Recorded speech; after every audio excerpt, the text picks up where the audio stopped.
Hello and good morning and welcome to The Ride, Wichita State University's The Sunflowers edition of this podcast where we talk about exclusively sports outside of Wichita State. Grant Cohen alongside Matt Hopper here, and we got a lot of good topics for you this morning. We got the MLB playoffs and some college football. So starting off with yesterday's game, kind of the big surprise here is the Blue Jays just smacked the Texas Rangers in the first round of the American League Divisional Series, 10-1 at Texas. So, Matt, what are your thoughts? What were your thoughts on that last night's game? Yeah, I have a lot of them. First of all, I thought it was a mistake of Bannister putting Cole Hamels as the starter. I think Darvish and Hamels are almost, at this point, can be considered co-aces. In the beginning of September, Cole Hamels came in as maybe a Cy Young contender, and after that, he's had 3 or 4 rough starts. He's been getting blown out in the first couple innings. He's had major control issues, which you saw in I think it was the second and third inning where he or third and fourth inning, excuse me, where he was throwing curveballs right over the plate and the Blue Jays power was just destroying them. So Cole Hamels I think was a rough choice. Obviously he's going to start either game 1 or game 2. I thought it was also a mistake that they put him back in the fourth when he had already given up 5 runs. The Rangers offense averages 6.5 runs a game. Not to say they would make that mark. Would have made that mark yesterday since they stink against change-up pitching, which is what the Blue Jays were doing. But you put Hamels back in, he gives up 7-0, and at that point, that early in the game, you're almost deflated.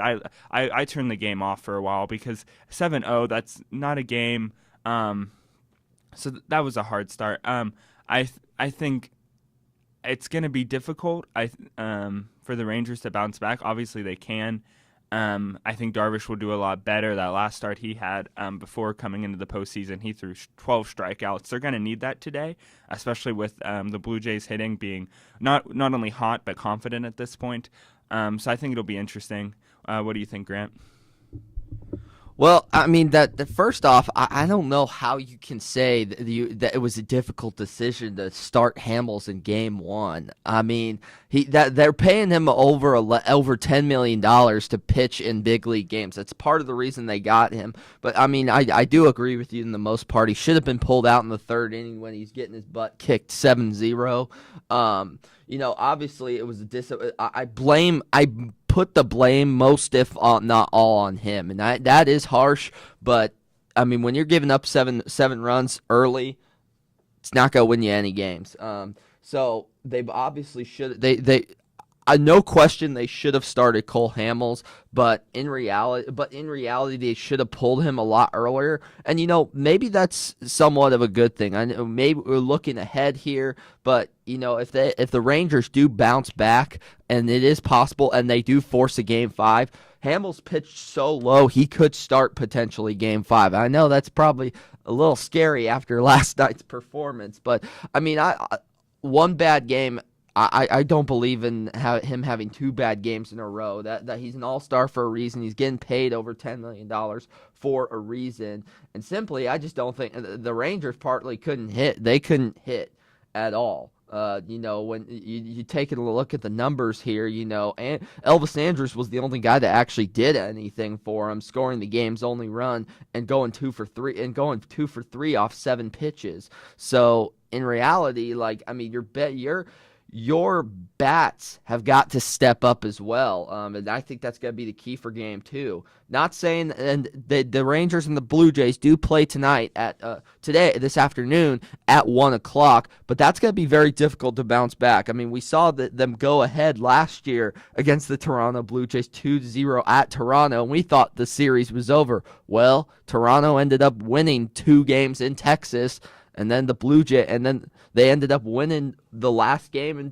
in Toronto. So it's very possible, but you don't want to put yourselves in that 2-0 hole. I think today, you got Darvish on the mound. He's been pitching well. I don't think anyone thought he was going to pitch this well during the regular season after the injury that sidelined him for 2 years. But yeah, I think mainly the bats have got to step up today, and the pitching has got to be a lot better. Yeah, what I look for is the Rangers started off with having one of like historically awful bullpen, and it's actually really come into place. Jeffress has done a really good job. Bush has done a really good job. Diekman's okay. Um, Dyson is for the most part pretty okay. So I think they have a bullpen that will get them where they need to go. I don't expect Darvish isn't the kind of pitcher to go 8 or 9 innings. I expect him to go maybe six. If he goes six, I think the Rangers can be happy. Then they use Jeffress, Bush, and Dyson to clean up the game. So I think that's what they're hoping for. Like you said, the bats need to be there. A notable switch today is that Chu is not going to be starting in that ninth spot today. It's going to be Nomar Mazara, the rookie. Had an amazing start to the season, kind of cooled off. Or very much cooled off. That's why he was pulled. So I hope to see him doing well. He's definitely a power hitter. I think the problem with the Rangers is maybe last night they were swinging on very awful pitches, swinging at the first pitches, swinging at high pitches. I really look for them to maybe play smarter baseball, get those walks that they normally get, and definitely hope to see them run up the score like they can. I think what's such an interesting point about the Rangers is they can give up 10 runs yesterday, and then today they could go score 12. So it's I think that's what makes them one of the most confusing games to predict in baseball, because they have such a weird differential. And on a side note, do we see a fight between Odor and Bautista? We do not. The thing that I hope people understand is Odor is the Rangers' leading home run hitter with 33 home runs. The last thing that any Rangers fan wants to see is him kicked out of 8 more games, and it would probably be more than that because this would be his second offense. Will we see some pushing or some very angry eye gazing? Probably. Not pushing, but maybe some angry eye gazes. But I think that's the extent to what we see. I really hope that we don't see any actual physical contact between anyone. Yeah, I mean, I agree, but if it's down to the last game and the Rangers are down, it's obvious they're getting eliminated. It's like a 15-0 ball game. I honestly don't mind. I mind that. That would just make the series. That would make be the most enjoyable part of the series. But again, like game 2, obviously, if he does that, that's not going to be very smart. He's going to be suspended probably for the rest of the MLB playoffs. So the games today. I mean, all four of the division teams are playing today. Gonna be some good ones. First off, the Rangers trying to bounce back and win Game 2 in Arlington against the Blue Jays. J.A. Happ and Yu Darvish going head to head in the starting pitching matchups today at 1:00 at the Globe Life Park in Arlington. Matt, who wins that game and why? Yeah. I think, like I kind of said earlier, I think Darvish has a good opening. I think the Rangers bat better because, like I said, yesterday was awful. They do struggle with off speed pitches. I think that's why the Blue Jays started Estrada and not maybe over a couple of their other people that might be better, at least statistically. That next game I think is going to be interesting with David Price and Corey Kluber. David Price has an awful postseason record. Obviously, he's been great in the regular season most of his career, but postseason he's awful. Corey Kluber won the Cy Young last year, I believe, and this year he's come back and not been quite as great, but definitely good enough to be that second pitcher. So I'm not sure who wins that one. What do you think, Grant? Well, first off, for the Texas Rangers, I mean, I honestly think, I legitimately think that it's going to be I think it's going to be a series that we saw last year. I think the Blue Jays are going to come in and win in Texas, but then that doesn't mean the series is entirely over. I think that the Rangers are going to come back and win. Cole Hamels is going to pitch Game 5, and I think that the Rangers will have a chance to win. But obviously, Game 2 for the Texas Rangers is going to be very important. They don't want to go to Toronto. They want to go into Toronto with some kind of momentum and not allowing the Blue Jays to go in on their home field with the 2-0 series lead. For the Red Red Sox and Indians, I don't think anybody that knows baseball would have expected the Cleveland Indians to be the ones to command the AL Central. They dominated that, and last night they just found a way to win again. This is kind of a Cinderella team in baseball so far. No, a team that definitely can win the American League. I honestly think Corey Kluber is gonna be that guy for the Cleveland Indians tonight. I think he's gonna go. I think he's gonna probably go at least 7 innings tonight. Like you said, David Price really inconsistent in the postseason. I just don't see the Red Sox winning against the Cleveland Indians. To me, the Indians are the best team in the American League and have the best chance to win the American League. All right, so probably the pitching, we're not going to see a whole lot of scoring in this game because of two guys in the Los Angeles Dodgers and the Washington Nationals. Clayton Kershaw, Max Scherzer going head to head tonight in Game 1 at the Nationals Park. Who wins that game? Who gets the pitching matchup who wins that pitching matchup for him and why? Oh, goodness. That's a hard one to pitch. Like you said, it's going to be definitely a pitching battle between Kershaw and Scherzer. I'm not quite sure who's going to win it. I think it's one of those games where, a mess up by either pitcher could be the downfall. One home run, and that could be the only scoring in the game. I think I'm going to go with Washington. I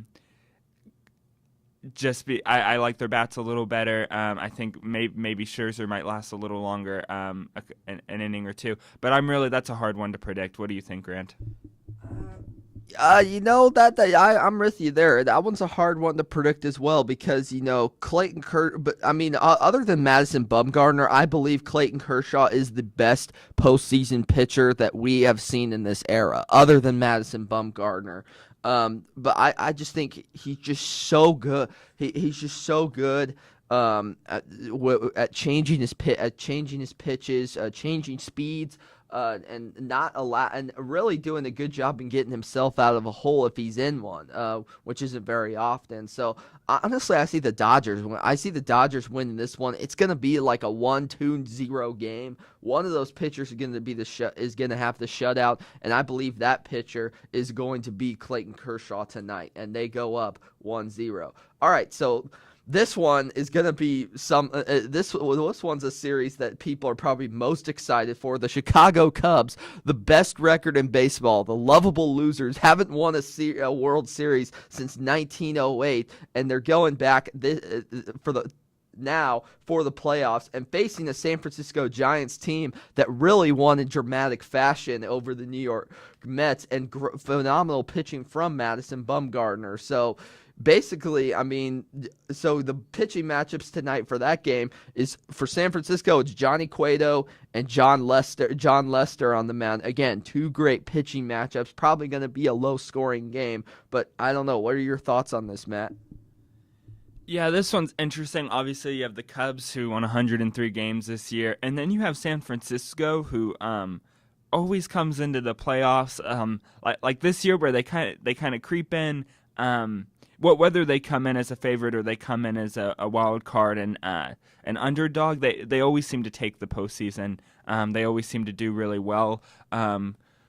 Cueto is definitely going to be a hard matchup. John Lester will be too, but I think Cueto might be more underrated. That's why I point him out.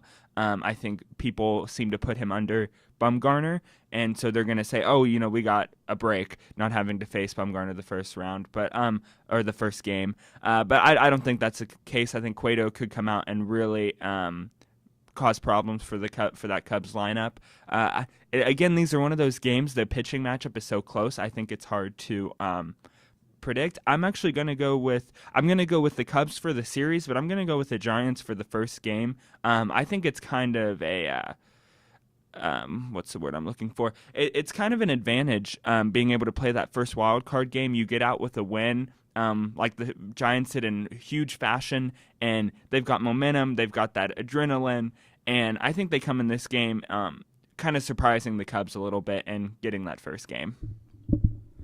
Yeah, I'm kind of in agreement with you there. The thing about Johnny Cueto that really surprises me is that he's so inconsistent with anybody. Like last year, he was just terrible in the second half of the regular season with the Royals, and then he found a way to win Game 2 in the World Series with a shutout. Or excuse me, is a one run, only one run and two outs, but he had a complete game. But and he's pitching well for the San Francisco Giants with a 2.79 earned run average and 198 strikeouts. But honestly, you don't know what you're getting out of Cueto, but I think he's pitching well. He's at the consistent level with the Giants, and I think playing that first game in the in that wild card, it really whoever wins that game, it really just benefits them from game one. They have the benefit from game one because they got the first game jitters out of the way. I just think the Cubs just have the bar is just too high for them for game one. So I see the Giants coming out winning game one. But I do see the Cubs ultimately winning this series and advancing to the National League Championship Series. And then at that point, hopefully we don't see another Steve Bartman incident. So moving on to college football, week 7, already October. Kind of hard to believe that we're already in that state, but there's a lot of good games. There's going to be a lot of good games this week. One of them that Matt and I were talking about is Texas and number 8 Texas A&M versus and against Tennessee at number 9 in the country, and the game is at College Station, Texas. Matt, what you told me before the show that this was your game of the week. Why do you say that? Yeah, well, obviously, Alabama's the number 1 team, not only in the country, but in the SEC. But after Alabama, which I think that's how it is every season, you're not really worried about Alabama. They're the best team. But who do we have in the SEC after Alabama? And I think it's these two teams, A&M and Tennessee. Tennessee keeps finding a way to win, even when they shouldn't. A&M's been a little more continuous in their wins. They've been winning in better fashion. So I think it's just going to be interesting. I think whoever wins this game, I think you can say is the best chance to beat Alabama. I think either of these teams have a decent chance to beat Alabama. I think A&M might have a little bit better, not because Tennessee lacks the talent, but because Tennessee just tends to get behind in games, tends to keep them very close, and somehow uses their strange Tennessee magic to win games. And I just don't think that would work against Alabama. They're not the kind of team to lose on a Hail Mary at the last second like Tennessee won last week. So before I predict this game, I want to hear your thoughts, Grant. Well, I obviously was surprised that Tennessee that Tennessee pulled off that game against Georgia. But what it made me realize is that this Tennessee Volunteers team has a never say die attitude, and if that's the case, they can beat anybody. They can beat anybody in the country, and this is obviously a very important game. Not only to try to earn a spot in the SEC championship, but with both teams sitting in the top 10, this one's gonna decide, who's going to be up in the rankings to move on in the college football playoffs. So, with the teams that you're facing with the teams that are ranking ahead, they're not very, Ohio State facing Indiana, Houston facing Navy. Those are just some, Clemson facing Boston College. So whoever wins this game, I think is going to jump not only one spot in the poll, but I think they might jump multiples because of the prestige that the other team has. And so it's going to be tough. It's obviously a very important game earlier on in the year, and they want to get to the SEC. But in my thoughts on this, I see Tennessee winning this one. I just think that never say die attitude is going to play into their favor, and I just think they're ultimately the more talented team. Yeah, I think it's interesting. Obviously, if you look at the point spread, A&M is favored by 7 at home. Um, I'm gonna go with A&M. I think I like Tennessee better. Like you said, I think Tennessee might have more talent. But I just don't trust them. I think they're too inconsistent. I don't think they can continually win playing this close football that they keep playing. And I think A&M. Now, with that said, A&M doesn't have a great home record, so I don't know how much um, being at home really helps them. But I'm gonna say that Tennessee just can't overcome this, and they finally get that loss, and A&M steps up as number 2 in the SEC. All right, so moving on, like to another game of the week that's really like standing out, is the Cotton Bowl Classic between the Texas Longhorns and the Oklahoma Sooners. Now, personally, this isn't it's good because of the rivalry. I mean, both teams have putrid records of 2-2, nowhere near the expectations considering the stature of the programs. But ultimately, this is going to be an important game. It's going to be an important game for these head coaches as well because Bob Stoops has been he's been on the watch. The dog watch for possibly getting removed as OU coach because of the last couple seasons, and especially Charlie Strong at Texas. After that Notre Dame game, people thought that his job was safe, but then they just went back and lost the next 2 out of 3. So ultimately, this is a game that is crucial to both teams. Now, I think if Texas wins this game, Charlie Strong can at least get people off his back. That will give him one. That will help him in this case to keep the job at UT. But if he ends up losing this game, it might be a situation where he's fired. He might be fired the next week because Texas fans are just so tired of having him at the helm. So obviously, it's a nerve-wracking game for both teams because I don't think that OU's not the type to fire their football coach in the middle of the season, but I can definitely see that as something that Texas would do if they end up losing this game to OU, and especially if they lose to OU badly. Yeah, this Red River rivalry is intense in Texas and Oklahoma. It's huge, even when the two teams aren't contending like they are this year. Obviously, OU's number 20. I don't think they should be in the ranks. They're 2-2. They should not be ranked. But anyways, I think you make a really good point. I think Stoops is at least safe for the season. I don't think he's going to get fired after the season, but I think he'd be safe whether they win or lose. I think Texas is I'm not a fan of this for any team. I think Texas is the kind of team to fire their head coach in the middle of the season. I think that's dumb, but I think if a team was going to do it, I would not be surprised if Texas did it. And it's also interesting maybe to say that I've heard talk that they're actually UT has been talking about wanting to get rid of Strong, and they want to target Tom Herman of Houston, which I think is pretty interesting. Last year Texas won the Red River rivalry. I think people expected Texas to be awful. They expected OU, obviously one of the best teams in the country last year, to come out and destroy them, and they just didn't. I don't think Texas has that element of surprise on their side this year.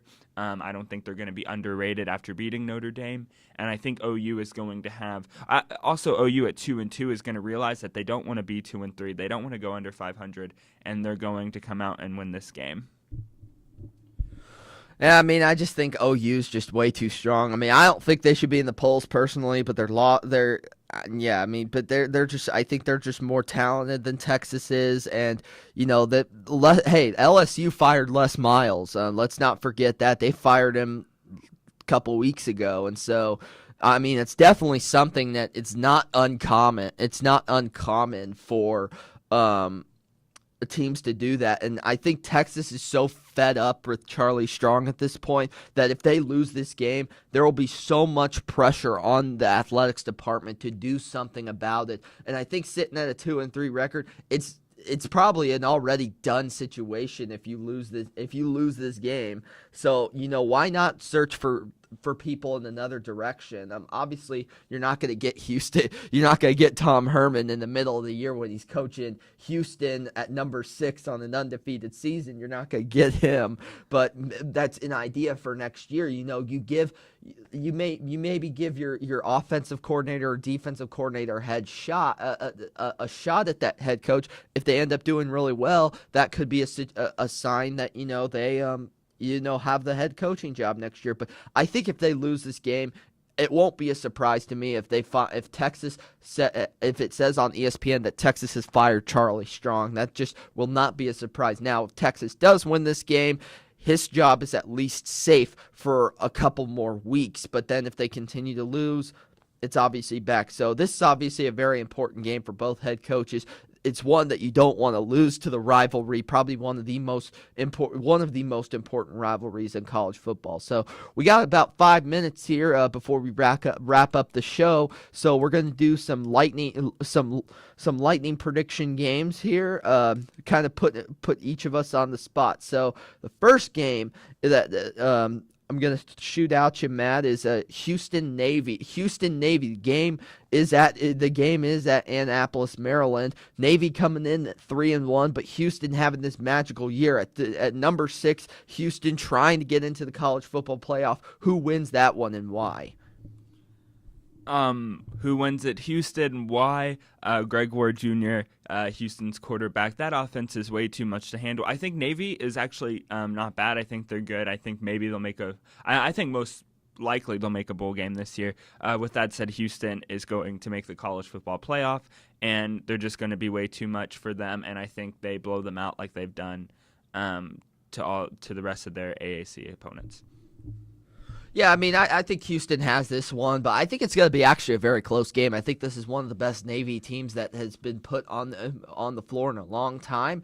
And it's at home. But I just think Houston's just too talented. This is going to be their year to make the college football playoff. And honestly, this is going to be another solid win if they beat Oklahoma. But they also, I mean, Navy's going to be a good team this year. I think there's no question they make a bowl game, and it's at Navy as well, which is even more impressive. So I think that if they win this one, they're in good shape for the college football playoff. Another one that's on our minds: Alabama at Arkansas. Fayetteville's just hoping that they can be the ones that upset. Who wins this one and why? I've decided that I'm gonna stop getting my hopes up that Alabama's gonna be beat. I did that when they played Ole Miss. I did that during the game when it was even close and Ole Miss had a chance. And every time Alabama just finds a way. I don't think Arkansas is strong enough. I think this is going to be one of those games where, they're both ranked. Arkansas is a really good team, which they do. And we're going to get our hopes up that maybe we're going to actually have some competition in the SEC. And I think maybe not even the first half, but Alabama goes up, wins the game at least by 2 touchdowns at the end of the game. Yeah, I agree. I mean, I just think Alabama's just too strong. Their talent. They got the best. They got top 5 players at every single position. It's why they're good. I just don't. Arkansas, they'll give them a game, but I just don't think it's when it comes down to the second half, they're just going to be too talented. And when you have Nick Saban as your head coach, obviously, you're going to win a lot of games. Florida State and Miami. Florida State is 0-2 for the first time since 2011 in the ACC, and they're looking to not go 500, but they're playing a top 10 team at Miami, Florida, and I'm surprised, with Hurricane Matthew going on, that this game wasn't postponed, but they're gonna continue playing. They're gonna continue playing it, but who wins this one and why? Yeah, they, like Grant said, they postponed LSU at Florida. Interesting that they haven't postponed this game. Maybe the Hurricanes think they can play well in a hurricane. Who knows? But yeah, I'm gonna go with the Hurricanes in this one. Miami's playing really well, 4-0, a lot better than I think anyone would have predicted. Miami, not so much that it's a lack of talent, just a lack of so many other. There's so many other teams, even in the ACC, like Florida State, like Clemson, like Louisville, that they were just overlooked. But I think it's they're going to beat Florida State. Florida State is finally going to fall out of the rankings, and Miami's going to be in at least semi-serious contention for the college football playoff. All right, and I kind of have to agree. I have to agree with that. But a lot of people think I should agree with that, as I should say. But I think Florida State wins this one. I really do. Jim, like they always find, they have the talent. They just have been having a tough schedule. But I just think Florida State, they don't want to be the team that goes 0-3 the first time 0-3. To start the ACC play. This is a game they need. I think they're ultimately going to win this one. Okay, so the last one is kind of a little bit of a mid-major, if you call it. Boise State, kind of an off and on program at New Mexico. New Mexico kind of sitting in an average 2-2, but again, Boise State. Not exactly the team, not exactly a high stability program. Who wins this one and why? Yeah, so this is about the time of the year we can start talking about is one of those mid-major conferences going to make a New Year's Six Bowl? And at this point in the game, at this point of the year, I might have said SDSU before they lost 2 weeks ago, maybe a week ago. But now it looks like it's going to be Boise State. They're 4-0. They're 19. New Mexico doesn't. They're at 2-2. I don't think they stand much of a threat to Boise State. It might be a game, but I think Boise State takes care of business and looks to be on the right track for a New Year's Six Bowl. But who knows? I want to say New Mexico wins this game, but I just think Boise State is just going to be too strong for them. I think it's not even going to be a close game, but who knows? We'll see what happens. Thank you for tuning into this podcast of The Ride, courtesy of the Sunflower at Wichita State University's campus newspaper. Be sure to check out our issues for Wichita State News this Monday and upcoming next Thursday. And also check out our new website, thesunflower.com. We just updated as of yesterday. Looks stellar, and so you definitely check it out. It looks so much better, almost professional, if not even close to that. So thank you for tuning in to The Ride, and we will see you next week.